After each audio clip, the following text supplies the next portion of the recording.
Documento 130. En el camino a Roma. La gira por el mundo romano consumió la mayor parte del 28º y todo el 29º años de la vida de Jesús en la tierra. Jesús y los dos nativos de la India, Gonod y su hijo Ganid, salieron de Jerusalén por la mañana del domingo 26 de abril del año 22 después de Jesucristo. La gira procedió según se le había programado. Jesús se despidió del Padre y el Hijo en la ciudad de Charax, en el Golfo Pérsico, el día 10 de diciembre del siguiente año, 23 después de Jesucristo. Saliendo de Jerusalén por el camino de Jope, llegaron a Cesarea, donde se embarcaron para Alejandría. Desde Alejandría navegaron hasta Lasea en Creta. Siguieron desde Creta por mar hasta Cartago, haciendo escala en Cirene. En Cartago tomaron un barco para Neápolis, que hizo escala en Malta, Siracusa y Mésana. Desde Neápolis se dirigieron a Capua y desde allí a Roma por la vía Apia. Al cabo de su estadía en Roma, fueron por tierra a Tarento, donde se hicieron a la vela para Atenas, haciendo escala en Nicópolis y Corinto. Desde Atenas fueron a Éfeso, vía Troas, y desde Éfeso, por barco, a Chipre, parándose en Rodás. Permanecieron en Chipre, recorriendo la isla y descansando, por un periodo prolongado de tiempo antes de zarpar hacia Antioquía, de Siria. Una vez en Antioquía, siguieron viaje hacia el sur hasta Sidón y de allí a Damasco. Desde Damasco viajaron con una caravana a la Mesopotamia, pasando por Tapsacos y Larisa. Pasaron un periodo en Babilonia, visitaron Ur y otros lugares, y luego fueron a Susá. Desde Susá procedieron a Charax, donde Gonod y Ganid se embarcaron para la India.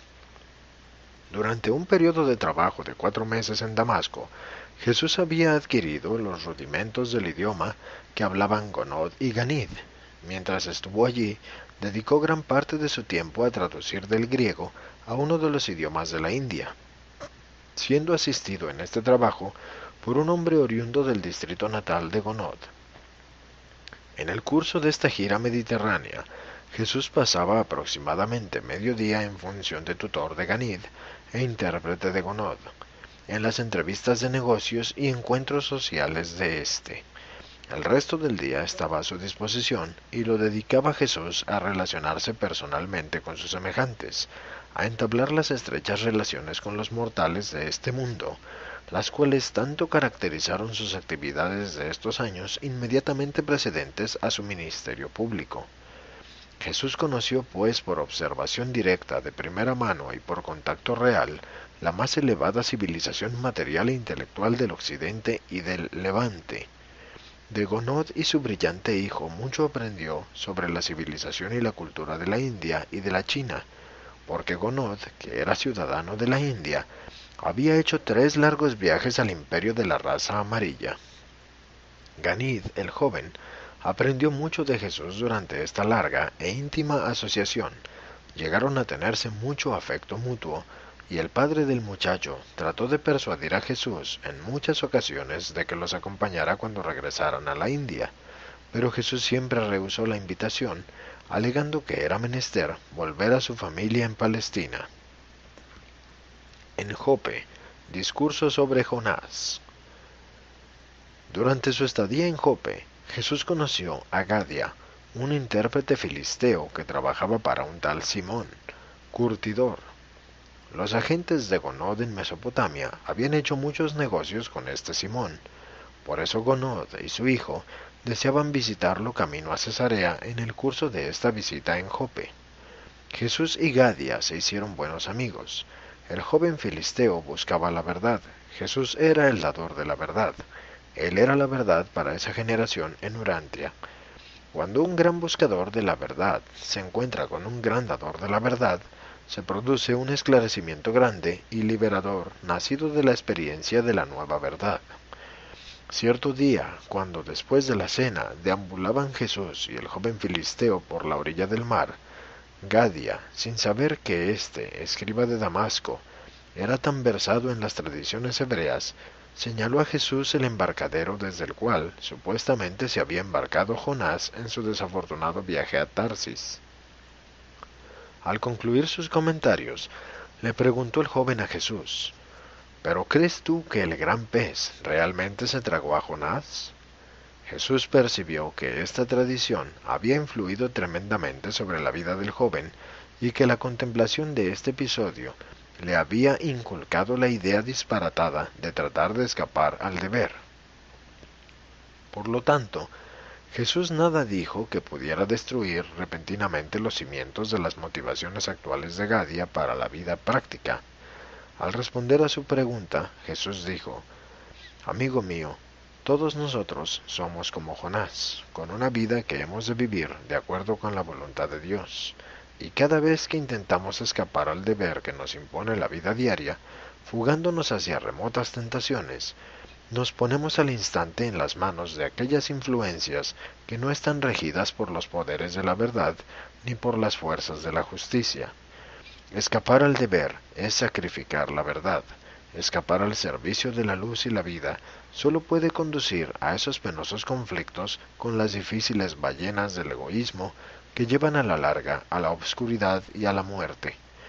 A menos que estos Jonases que han abandonado a Dios sepan volver su corazón aun en los momentos en que se encuentren sumergidos en la más profunda desesperación, en procura de Dios y de su bondad, y cuando tales almas afligidas buscan sinceramente a Dios, hambrientas de verdad y sedientas de justicia, nada podrá retenerlas más en cautiverio.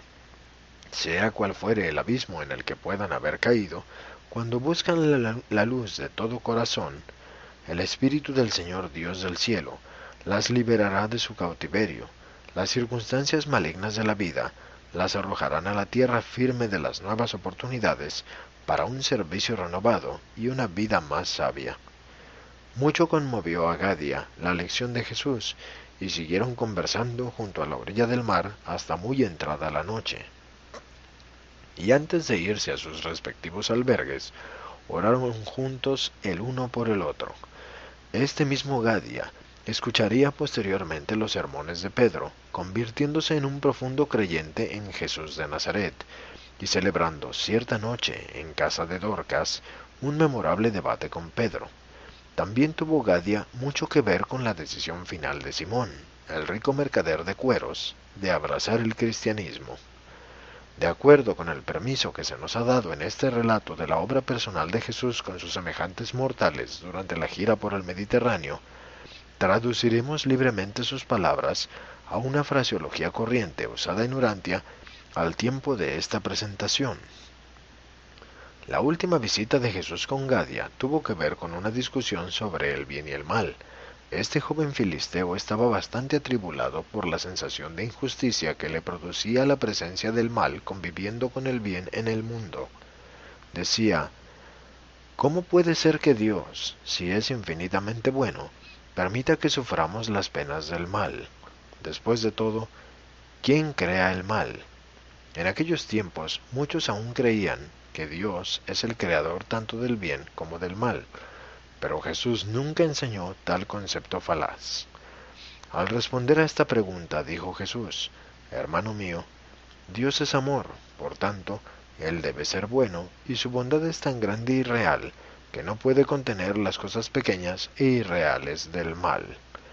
Dios es tan positivamente bueno que absolutamente no hay cabida alguna en Él para el mal negativo.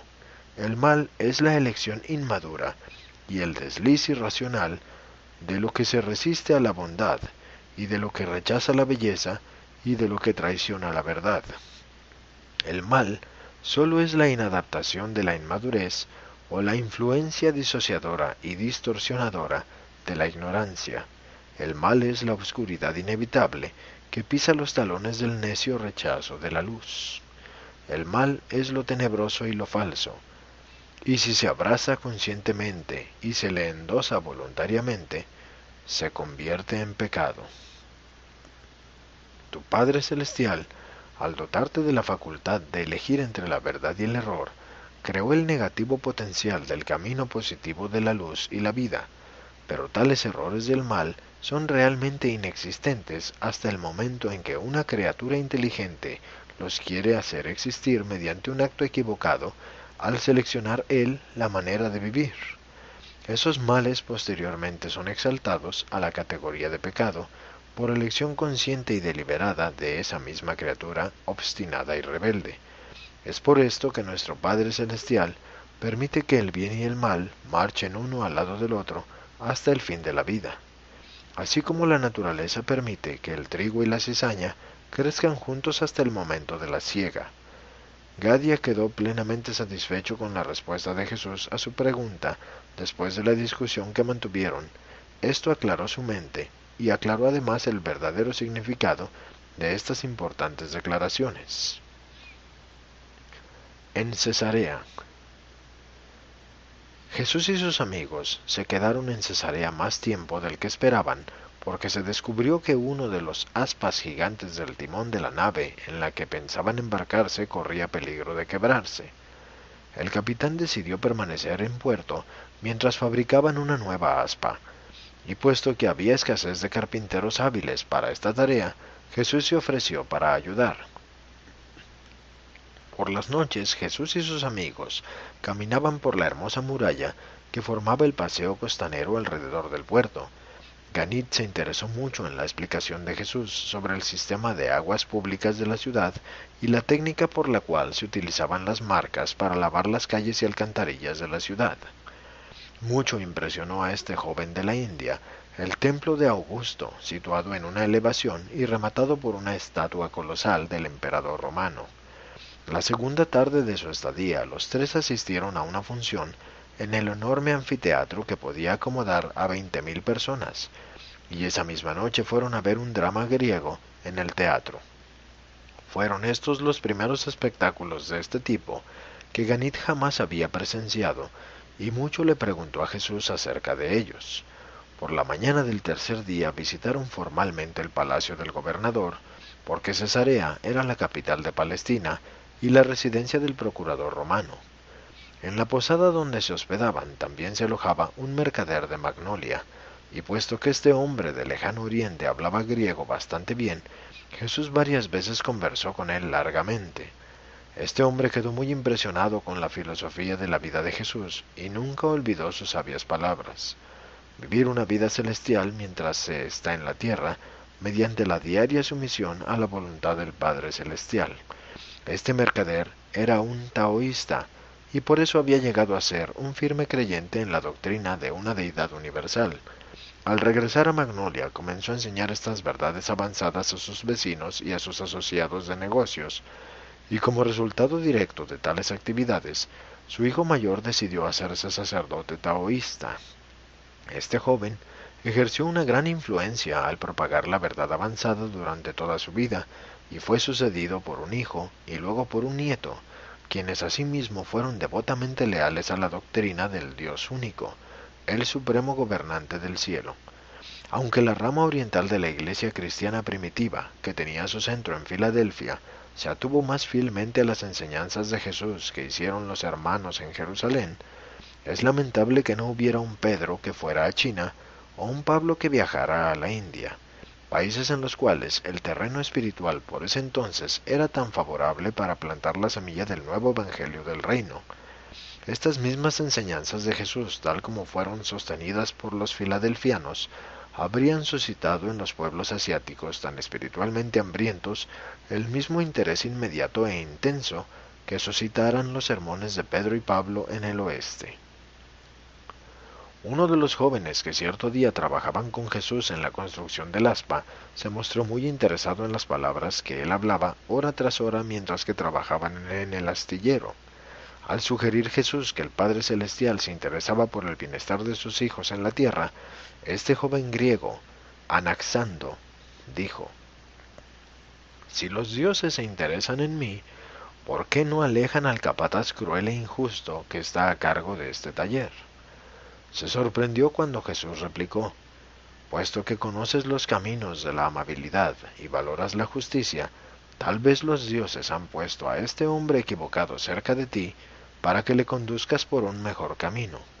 Tal vez seas tú la sal que ha de hacer a este hermano más agradable para el gusto de todos los demás hombres. Es decir, si no has perdido tu sabor.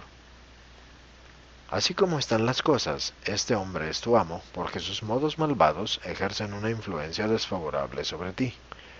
¿Por qué no afirmar tu señorío sobre el mal por virtud del poder de la bondad, convirtiéndote así tú en el amo en toda relación entre vosotros dos?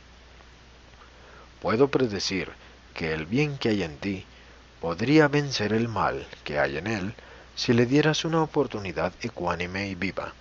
No hay aventura más apasionante en el curso de la existencia mortal que el regocijo de actuar como socio de la vida material que se une con la energía espiritual y la verdad divina en una de sus luchas victoriosas contra el error y el mal.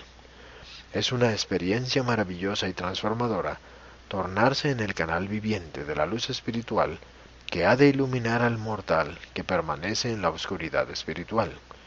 Si estás más bendecido con la verdad que este hombre, su necesidad debería ser para ti un desafío.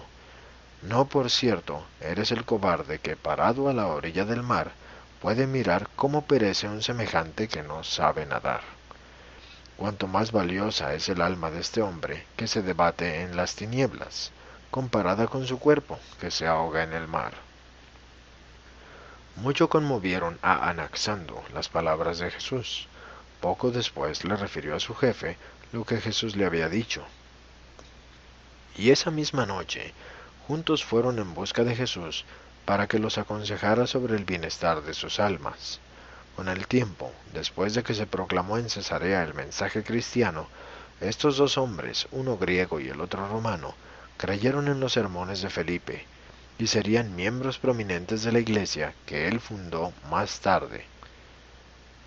Este joven griego fue nombrado el ayudante de un centurión romano, Cornelio, que se hizo creyente a través del ministerio Pedro.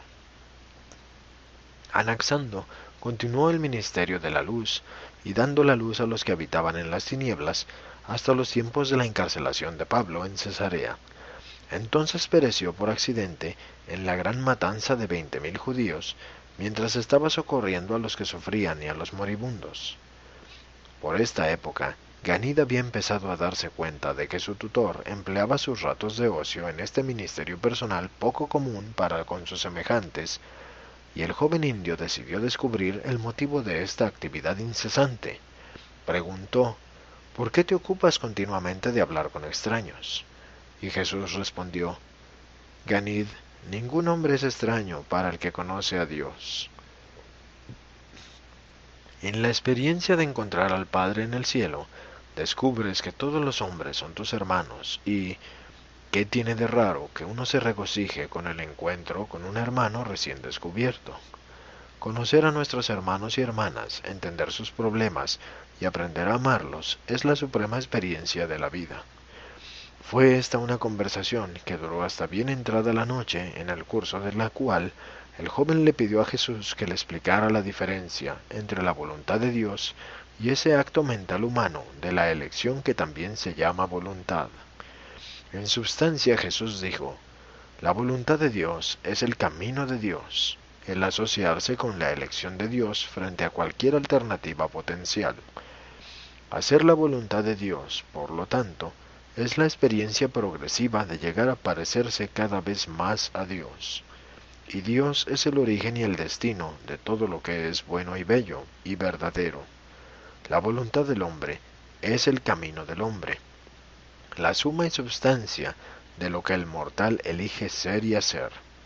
La voluntad es la deliberada elección de un ser autoconsciente que lleva a una decisión y conducta basada en una reflexión inteligente. Esa tarde Jesús y Ganid se habían divertido jugando con un perro pastor muy inteligente, y Ganid quería saber si el perro tenía alma, si tenía voluntad, y en respuesta a sus preguntas Jesús dijo, el perro tiene una mente que puede conocer al hombre material, su amo, pero no puede conocer a Dios, que es espíritu. Por lo tanto, el perro no posee una naturaleza espiritual y no puede disfrutar de una experiencia espiritual. El perro puede tener una voluntad derivada de la naturaleza y aumentada por el adiestramiento, pero tal poder de la mente no es una fuerza espiritual, ni es comparable a la voluntad humana, porque no es reflexiva, no es el resultado de la discriminación de significados más elevados y morales, o de la elección de valores espirituales y eternos. Es la posesión de estos poderes de discriminación espiritual y de elección de la verdad lo que hace al hombre mortal un ser moral, una criatura dotada con los atributos de la responsabilidad espiritual y el potencial de la supervivencia eterna. Jesús siguió explicando que es la ausencia de tales poderes mentales lo que hace para siempre imposible al mundo animal desarrollar un lenguaje en el tiempo o experimentar algo que se parezca a la supervivencia de la personalidad en la eternidad. Como resultado de la elección de esto, este día Ganid no creyó nunca más en la transmigración de las almas humanas a los cuerpos de los animales. Al día siguiente, Ganid discutió de todo esto con su padre, y fue en respuesta a una pregunta de Gonod que Jesús explicó que las voluntades humanas que están tan solo dedicadas a tomar decisiones temporales relativas a los problemas materiales de la existencia animal están condenadas a perecer en el tiempo. Las que toman sinceras decisiones morales y elecciones espirituales incondicionadas se van así identificando progresivamente con el espíritu residente y divino, y por esto están transformándose así cada vez más en los valores de la supervivencia eterna, progresión interminable de servicio divino. Fue este mismo día que oímos por primera vez esa verdad monumental que puesta en términos modernos significaría: la voluntad es esa manifestación de la mente humana que capacita a la conciencia subjetiva a expresarse objetivamente y a experimentar el fenómeno de aspirar a ser semejante a Dios. Y es en este mismo sentido en que todo ser humano reflexivo y de mente espiritual puede llegar a ser creativo. En Alejandría. La estadía en Cesarea había estado plena de acontecimientos cuando estuvo listo el barco. Jesús y sus dos amigos zarparon hacia Alejandría en Egipto un día al mediodía. La travesía fue sumamente agradable para los tres. Ganid estaba encantado con el viaje y mantenía a Jesús ocupado contestando a sus preguntas. Según se acercaban al puerto de la ciudad, el joven se emocionó al ver el gran faro de Faros, situado en la isla que Alejandro había unido por un malecón con la tierra firme, creando de este modo dos magníficos puertos y haciendo por tanto de Alejandría la encrucijada de las rutas comerciales marítimas de África, Asia y Europa. Este gran faro era una de las 7 maravillas del mundo y fue el precursor de todos los faros subsiguientes. Se levantaron temprano por la mañana para contemplar este formidable dispositivo salvavidas creado por el hombre, y en medio de las exclamaciones de Ganid, Jesús dijo: «Y tú, hijo mío, serás como este faro cuando regreses a la India, aun cuando tu padre ya no sea. Llegarás a ser la luz de la vida para los que estén a tu alrededor en la oscuridad, mostrando a todo el que lo desee el camino seguro para llegar al puerto de la salvación». Apretándole la mano a Jesús, Ganid le dijo: «Lo seré». Nuevamente anotamos que los primeros maestros de la religión cristiana cometieron un grave error al concentrarse tan exclusivamente en la civilización occidental del mundo romano. Las enseñanzas de Jesús, como las observan los creyentes de Mesopotamia en el siglo I, habrían sido recibidas prontamente por los diversos grupos de religionistas asiáticos. A las 4 horas de desembarcar, ya estaban instalados cerca del extremo oriental de la larga y amplia avenida, de unos 30 metros de ancho y 8 kilómetros de largo, que cruzaba esta ciudad de 1 millón de habitantes hasta sus límites occidentales. Después de recorrer a vuelo de pájaro las principales atracciones de la ciudad, la universidad, el museo, la biblioteca, el mausoleo imperial de Alejandro, el palacio, el templo de Neptuno, el teatro y el gimnasio, Gonod se dedicó a sus negocios mientras Jesús y Ganid fueron a la biblioteca, la más grande del mundo. Había aquí cerca de 1 millón de manuscritos de todo el mundo civilizado. Grecia, Roma, Palestina, Partia, India, China e incluso el Japón. En esta biblioteca Ganid vio la colección más grande de literatura india de todo el mundo, y durante toda su estadía en Alejandría pasaban ellos un rato en este lugar todos los días. Jesús le contó a Ganid que las escrituras hebreas habían sido traducidas al griego en este lugar. Mucho hablaron de todas las religiones del mundo, esforzándose Jesús en señalar a esta mente joven la verdad de que se podía encontrar en cada una, añadiendo siempre: pero Yahvé es el Dios que fue desarrollado de las revelaciones de Melquisedec y del pacto con Abraham. Los judíos fueron la progenie de Abraham, y posteriormente ocuparon la misma tierra donde Melquisedec había vivido y enseñado, y desde la cual envió maestros a todo el mundo. Y su religión finalmente representó un reconocimiento más claro del Señor Dios de Israel como Padre universal en el cielo que ninguna otra religión del mundo. Bajo la dirección de Jesús, Ganid hizo una recopilación de las enseñanzas de todas las religiones del mundo que reconocían una deidad universal,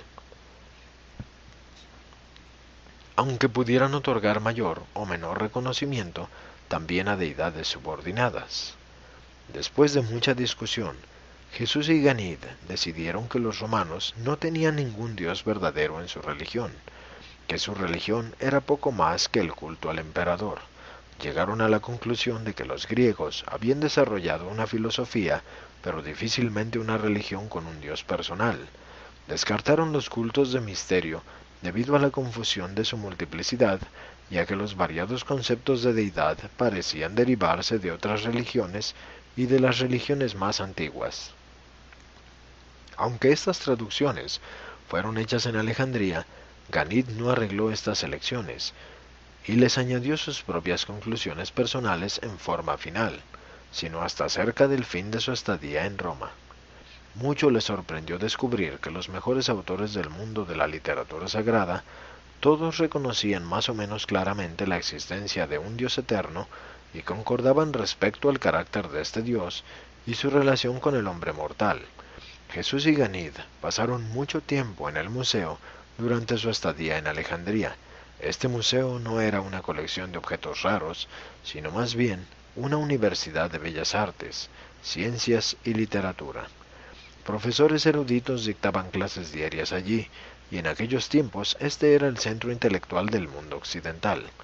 Todos los días Jesús interpretaba las conferencias para Ganid. Cierto día, durante la segunda semana, el joven exclamó: «Maestro Joshua, sabes más que estos profesores. Debes levantarte y decirles las grandes cosas que me has enseñado. Están obnubilados por pensar demasiado. Yo hablaré con mi padre para que así lo disponga». Jesús sonrió y le dijo: «Eres un alumno admirador, pero estos maestros no están dispuestos a que tú y yo les enseñemos nada. El orgullo de la erudición no espiritualizada es cosa traicionera en la experiencia humana. El verdadero maestro mantiene su integridad intelectual tan solo si sigue siendo un aprendiz». Alejandría era el crisol de las culturas del occidente y la ciudad más grande y magnífica del mundo después de Roma. Aquí estaba la sinagoga judía más grande del mundo, el asiento del gobierno del Sanedrín alejandrino, los 70 ancianos dirigentes. Entre los muchos hombres con quienes Gonod hizo transacciones mercantiles, había cierto banquero judío, Alejandro, cuyo hermano, Filón, era un famoso filósofo religioso de esa época. Filón estaba empeñado en la laudable pero extremadamente difícil tarea de armonizar la filosofía griega con la teología hebrea. Ganid y Jesús conversaron mucho acerca de las enseñanzas de Filón y esperaban asistir a algunas de sus conferencias, pero durante todo el periodo de su estadía en Alejandría, este famoso judío helenista yacía en cama enfermo. Mucho había en la filosofía griega y en la doctrina de los estoicos que Jesús recomendó a Ganid, pero le inculcó al muchacho la verdad que estos sistemas de creencia, así como las enseñanzas de las doctrinas indefinidas de algunos de su propio pueblo, eran religiones sólo en el sentido de que conducían a los hombres a encontrar a Dios y a disfrutar la experiencia viviente de conocer al Eterno. El discurso sobre la realidad. La noche antes de su partida de Alejandría, Ganid y Jesús tuvieron una larga conversación con uno de los profesores del gobierno en la universidad. El profesor dio una conferencia sobre las doctrinas de Platón. Jesús actuó de intérprete para el erudito maestro griego, pero sin contribuir ninguna enseñanza propia para refutar la filosofía griega. Gounod se encontraba fuera de la casa esa noche, ocupado en sus asuntos de negocios. Por consiguiente, después de la partida del profesor, el maestro y su discípulo tuvieron un largo y abierto diálogo sobre las doctrinas de Platón. Si bien Jesús prestó una aprobación limitada a algunas de las enseñanzas griegas sobre la teoría de que las cosas materiales del mundo eran tan solo reflejos vagos de las realidades espirituales invisibles, pero más substanciales, intentaba establecer cimientos más sólidos para el pensamiento del joven. Por eso se embarcó en una larga disertación sobre la naturaleza de la realidad en el universo. En substancia y en expresión moderna, Jesús dijo a Ganid: el origen de la realidad universal es el infinito. Las cosas materiales de creación finita son las repercusiones espacio-temporales del modelo paradisiaco y de la mente universal del Dios eterno. La causación en el mundo físico, la autoconciencia en el mundo intelectual y el yo progresivo en el mundo espiritual. Estas realidades proyectadas a escala universal, combinadas en conexión eterna y experienciadas con perfección de cualidad y divinidad de valor, constituyen la realidad del Supremo. Pero en el universo, siempre cambiante, la personalidad original de la causación, la inteligencia y la experiencia espiritual, es inmutable y absoluta. Todas las cosas, incluso en un universo eterno de valores ilimitados y cualidades divinas, pueden cambiar y a menudo cambian, excepto los absolutos y aquello que haya alcanzado el estado físico, la adopción intelectual o la identidad espiritual, que es absoluto. El más alto nivel al cual puede llegar una criatura finita es el reconocimiento del Padre Universal y el conocimiento del Supremo. Aún entonces, tales seres con destino de finalidad siguen experienciando cambios en los movimientos del mundo físico y en sus fenómenos materiales. Asimismo, permanecen conscientes en la progresión del yo, en su continua ascensión del universo espiritual y de conciencia cada vez mayor, en su apreciación cada vez más profunda del cosmos intelectual y su reacción al mismo. Solo en la perfección, la armonía y la unanimidad de la voluntad puede la criatura llegar a ser una con el Creador, y tal estado de divinidad solo se puede alcanzar y mantener mediante el continuo vivir de la criatura en el tiempo y en la eternidad, conformando constantemente su voluntad personal y finita a la voluntad divina del Creador. Siempre debe ser supremo en el alma y dominar en la mente de un hijo ascendente de Dios el deseo de hacer la voluntad del Padre. Jamás podrá un tuerto visualizar la profundidad de la perspectiva. Igualmente no podrán los materialistas científicos tuertos, ni los místicos y alegoristas espirituales tuertos, visualizar correctamente ni comprender adecuadamente las verdaderas profundidades de la realidad del universo. Todos los valores auténticos de la experiencia de la criatura se ocultan en la profundidad del reconocimiento. La causación sin mente no puede desarrollar lo refinado y lo complejo a partir de lo burdo y lo simple. Tampoco puede la experiencia sin espíritu evolucionar los caracteres divinos de eterna supervivencia a partir de las mentes materiales de los mortales del tiempo. El único atributo del universo que caracteriza de manera tan exclusiva a la deidad infinita es la inacabable dotación creadora de la personalidad que puede sobrevivir en un progresivo logro de la deidad. La personalidad es esa dote cósmica, esa fase de la realidad universal que puede coexistir con cambios ilimitados y al mismo tiempo conservar su identidad en la presencia misma de todos estos cambios y para siempre después. La vida es una adaptación de la causación cósmica original a las demandas y posibilidades de las situaciones universales, y llega a existir por medio de la acción de la mente universal y de la activación por la chispa espiritual de Dios, que es espíritu. El significado de la vida es su adaptabilidad, el valor de la vida es su capacidad de progresar, incluso hasta las alturas de la concientización de Dios. La mala adaptación de la vida autoconsciente al universo produce la desarmonía cósmica, la divergencia final de la voluntad de la personalidad a partir de las tendencias de los universos, termina en el aislamiento intelectual y la segregación de la personalidad.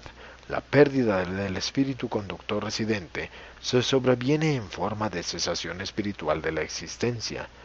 Por consiguiente, la vida inteligente y progresiva es en sí misma y por sí misma prueba incontrovertible de la existencia de un universo con un fin determinado que expresa la voluntad de un creador divino, y esta vida, en su conjunto, lucha por alcanzar valores más altos, siendo su meta final el Padre Universal. Solo en cuestión de grado es la mente del hombre superior a la del nivel animal, aparte de las ministraciones más elevadas y casi espirituales del intelecto. Por lo tanto, los animales, careciendo de la facultad de adoración y de sabiduría, no pueden experimentar la superconciencia, la conciencia de la conciencia. La mente animal solo tiene conciencia del universo objetivo. El conocimiento es la esfera de la mente material o discernidora de los hechos. La verdad es el dominio del intelecto espiritualmente dotado que está consciente de conocer a Dios. El conocimiento se puede demostrar, la verdad se experimenta. El conocimiento es una posesión de la mente. La verdad es una experiencia del alma, del yo en progresión. El conocimiento es una función del nivel no espiritual. La verdad es una fase del nivel mental y espiritual de los universos. El ojo de la mente material percibe un mundo de conocimiento sobre los hechos. El ojo del intelecto espiritualizado discierne un mundo de valores verdaderos. Estos dos puntos de vista sincronizados y armonizados revelan el mundo de la realidad en el cual la sabiduría interpreta los fenómenos del universo en términos de la experiencia personal progresiva. El error o mal es el castigo de la imperfección. Las cualidades de imperfección o los hechos de una falsa adaptación se revelan en el nivel material mediante la observación crítica y el análisis científico. En el nivel moral, por la experiencia humana, la presencia del mal constituye la prueba de las imprecisiones de la mente y de la falta de madurez del yo evolutivo. El mal es, por lo tanto, también una medida de la imperfección en la interpretación del universo. La posibilidad de cometer errores es inherente a la adquisición de la sabiduría. El esquema de progreso desde lo parcial y lo temporal a lo completo y eterno, desde lo relativo e imperfecto a lo final y perfeccionado. El error es la sombra del estado relativo de lo incompleto, que necesariamente debe caer sobre la senda ascendente universal del hombre hacia la perfección del paraíso. El error, o el mal, no es una cualidad real en el universo, es simplemente la observación de una relatividad en el hecho de que la imperfección de lo finito y los niveles ascendentes del Supremo y el Último están relacionados. Aunque Jesús dijo todo esto al joven en el idioma más apropiado para su comprensión, al fin de la exposición, Ganid tenía los párpados pesados y pronto cayó presa del sueño. A la mañana siguiente se levantaron temprano para subir al barco rumbo a la Sea, en la isla de Creta, pero antes de embarcarse, el mancebo aún tenía otras preguntas por hacer acerca del mal, a las cuales Jesús replicó: el mal es un concepto de la relatividad, surge de la observación de las imperfecciones que aparecen en la sombra proyectada por un universo finito de cosas y seres a medida que tal cosmos obscurece la luz viviente de la expresión universal de las realidades eternas del único infinito. El mal potencial es inherente al estado necesariamente incompleto de la revelación de Dios como expresión espacio-temporalmente limitada de la infinitud y la eternidad.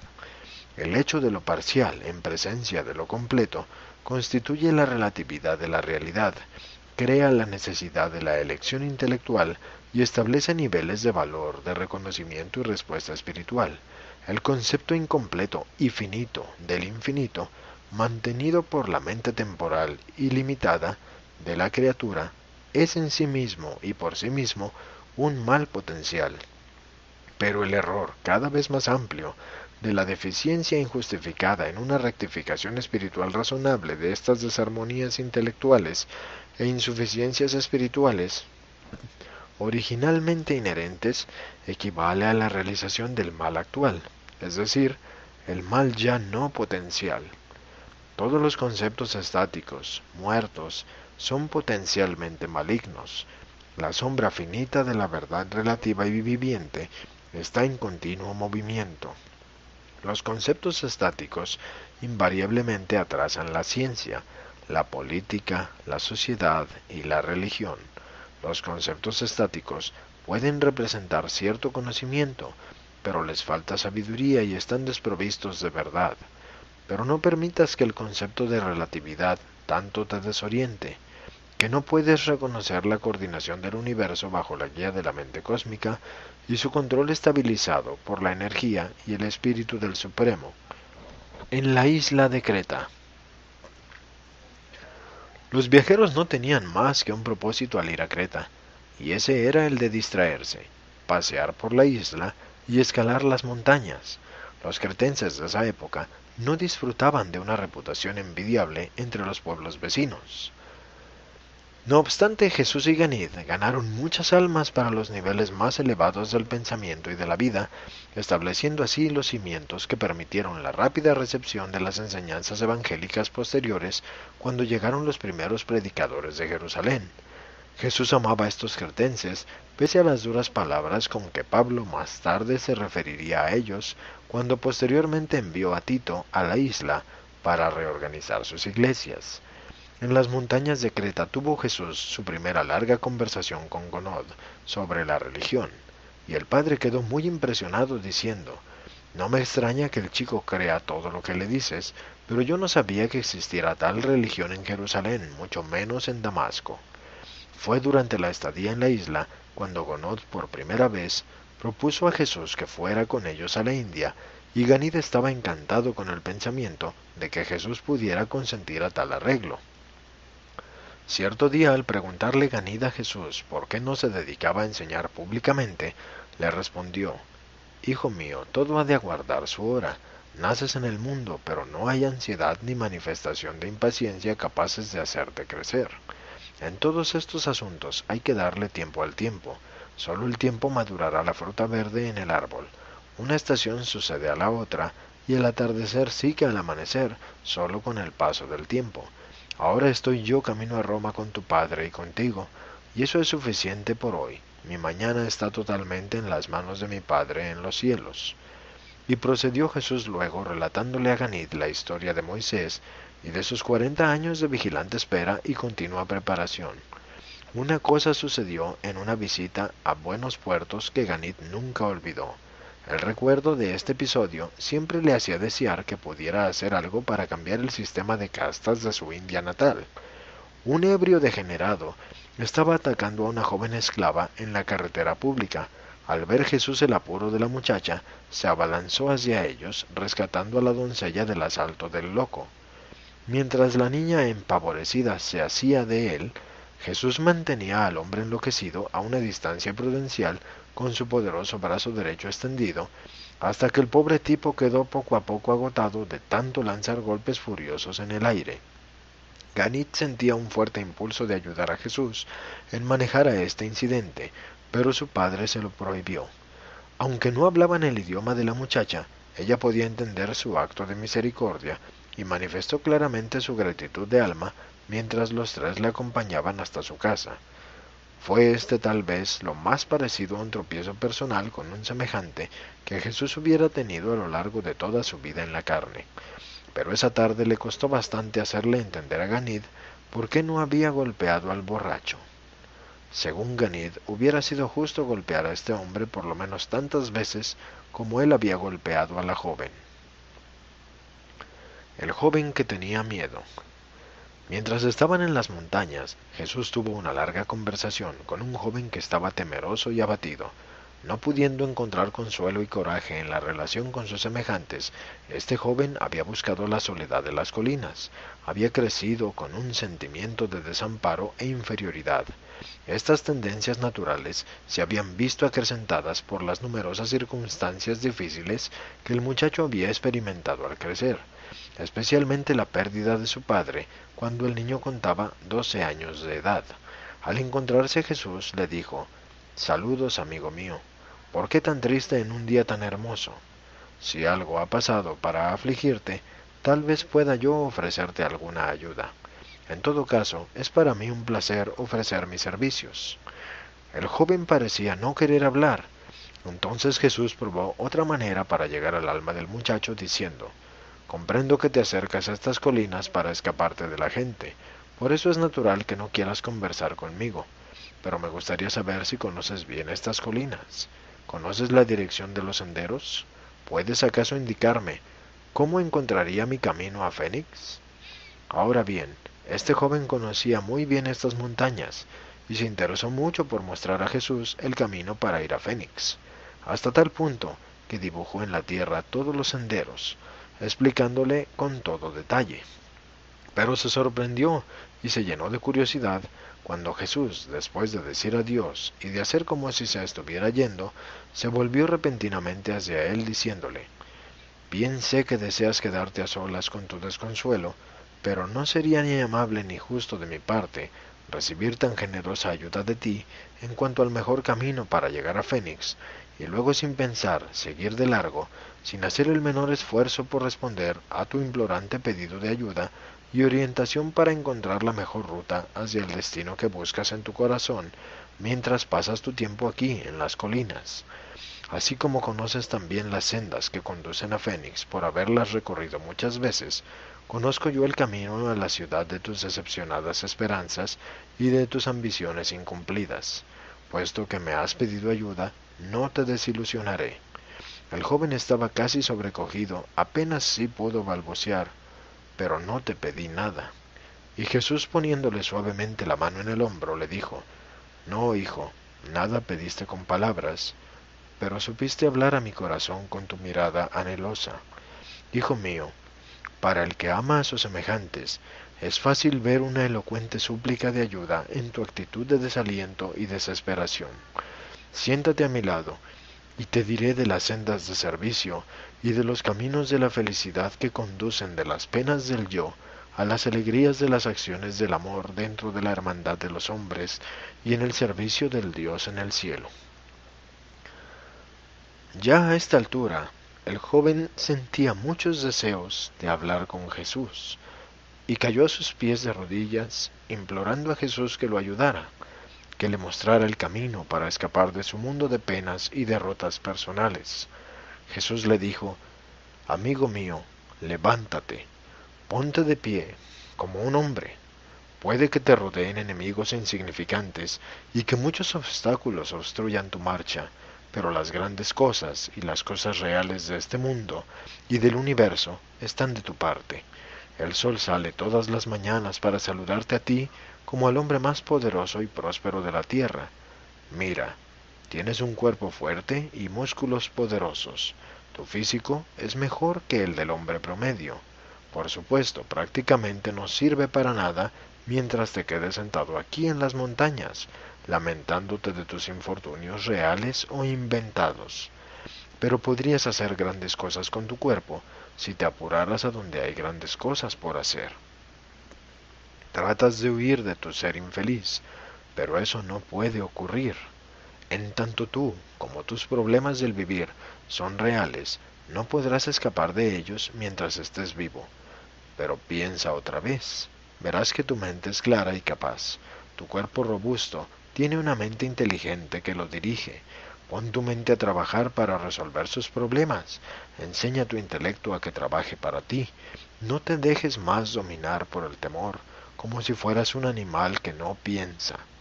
Tu mente debe ser tu aliada, valiente para la solución de los problemas de tu vida, en vez de ser tú, como lo has sido, su abyecto esclavo atemorizado, siervo de la depresión y de la derrota.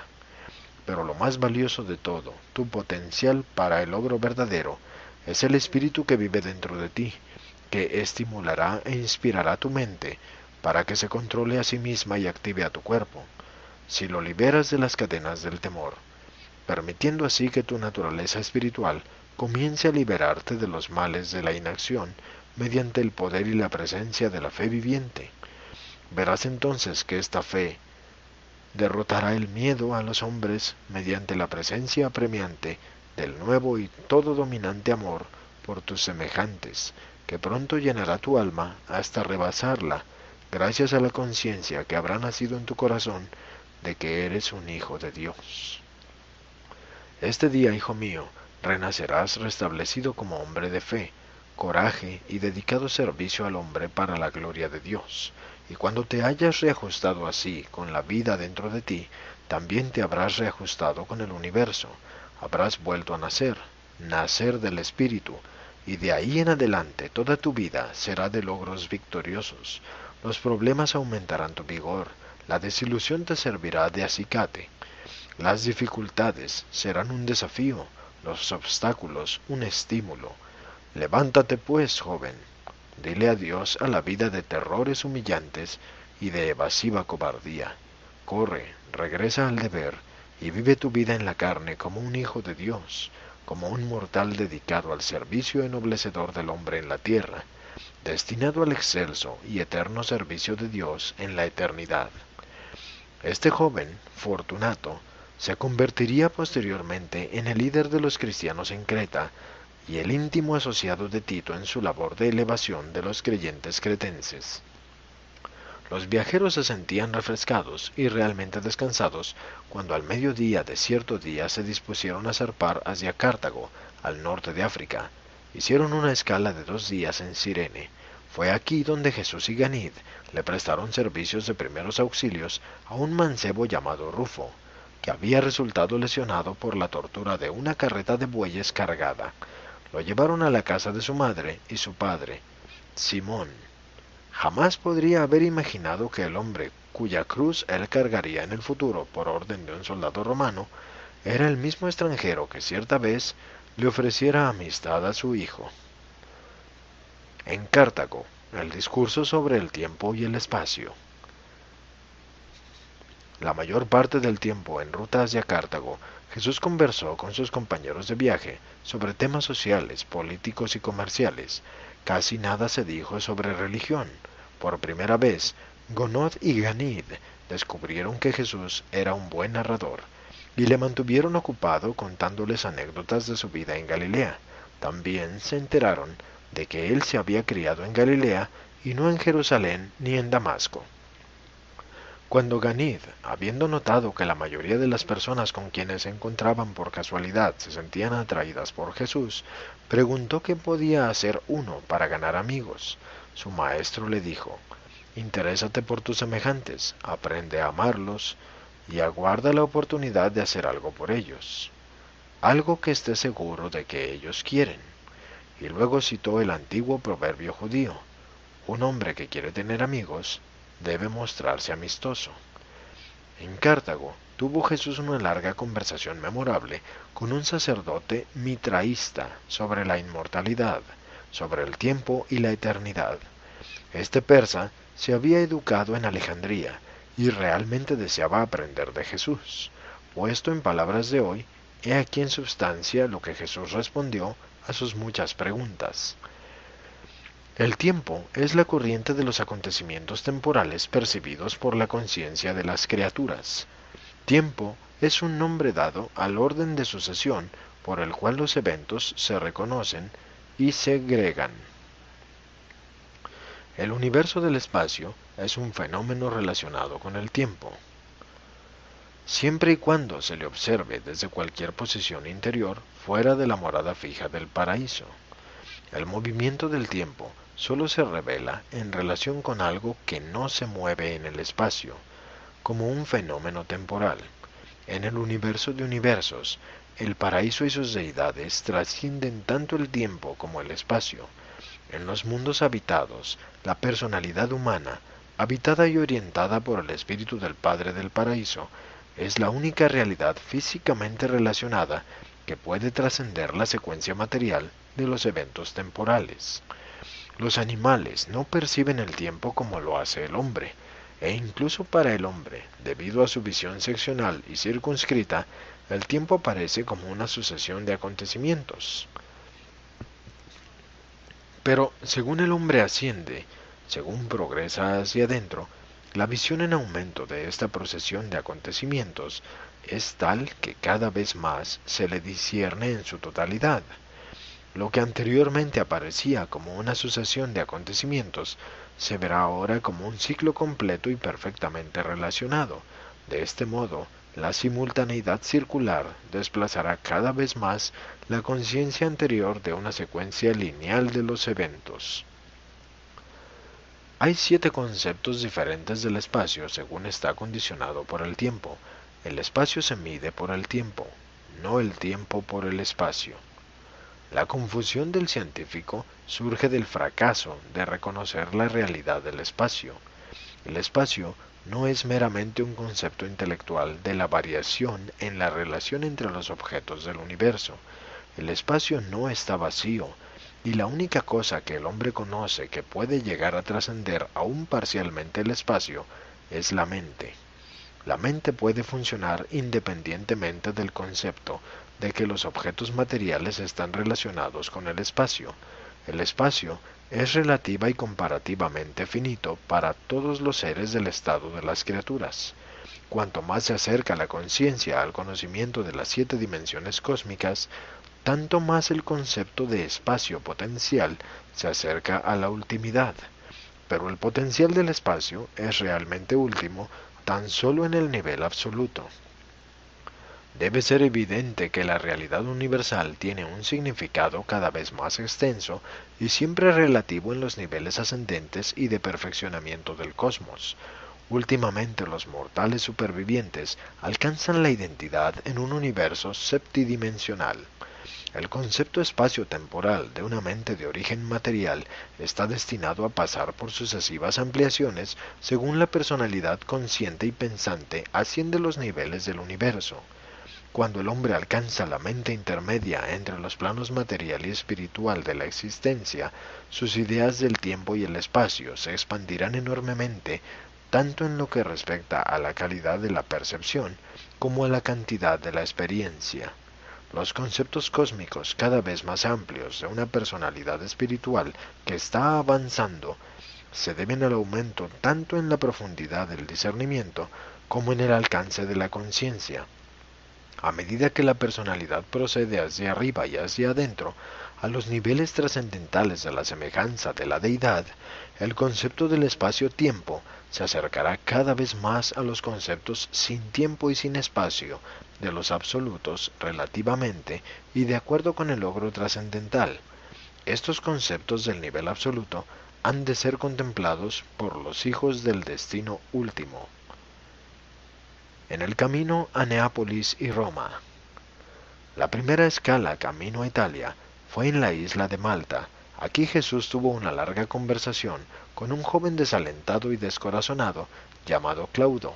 Este muchacho había contemplado quitarse la vida, pero después de conversar con el escriba de Damasco, dijo: «Voy a enfrentar la vida como un hombre, ya basta con hacer el papel de cobarde. Voy a volver con mi gente y a empezar de nuevo».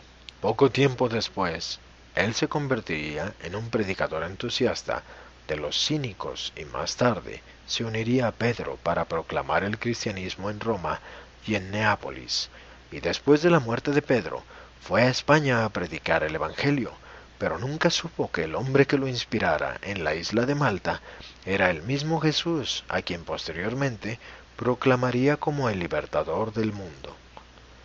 Pasaron una semana completa en Siracusa. El evento más notable de esta escala fue la rehabilitación de Esdras, el judío descarriado, que era el tabernero del lugar donde Jesús y sus compañeros se hospedaban.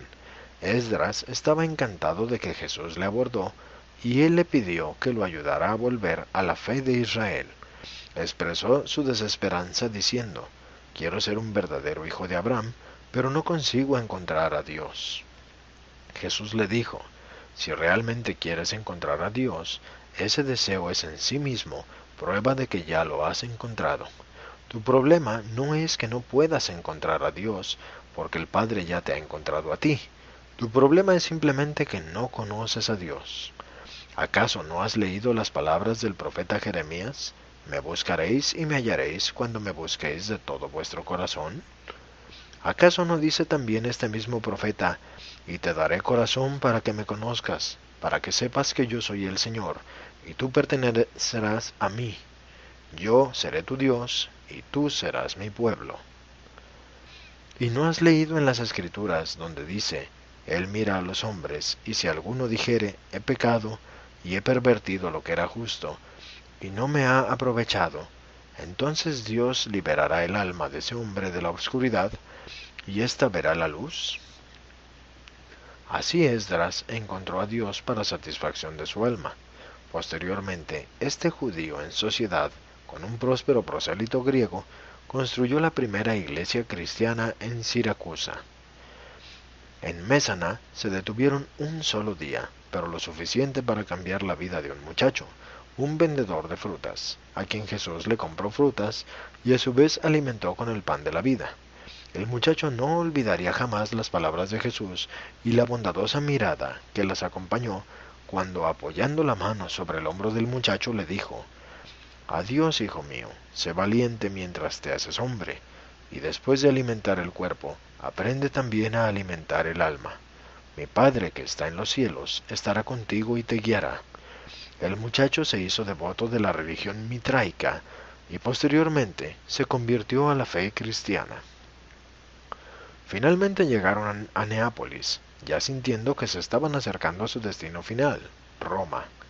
Gounod tenía muchas transacciones de negocios en Neápolis, y aparte del tiempo en que Jesús era necesitado como intérprete, él y Ganid dedicaban los ratos libres a visitar y explorar la ciudad. Ganid se estaba haciendo adepto en detectar a aquellos que parecían necesitar ayuda. Encontraron mucha pobreza en esta ciudad y distribuyeron muchas limosnas. Pero Ganid nunca comprendió el significado de las palabras de Jesús cuando, después de darle una moneda a un mendigo, se negó a detenerse para consolar al hombre. Jesús dijo, ¿por qué gastar palabras con los que no pueden percibir el significado de lo que dices? El Espíritu del Padre no puede enseñar y salvar a alguien que no tiene capacidad para la filiación. Lo que Jesús quiso decir era que el hombre no era de mente normal, que carecía de la facultad de reacción a la guía espiritual. No ocurrió ninguna experiencia especial en Neápolis. Jesús y el joven recorrieron toda la ciudad repartiendo buenos augurios y sonrisas a cientos de hombres, mujeres y niños. De aquí siguieron hacia Roma por el camino de Capua, donde permanecieron 3 días antes de seguir viaje. Por la vía Apia anduvieron a buen paso, junto a sus animales de carga, en dirección a Roma, ansiosos los tres de ver esta reina del imperio y la ciudad más grande del mundo.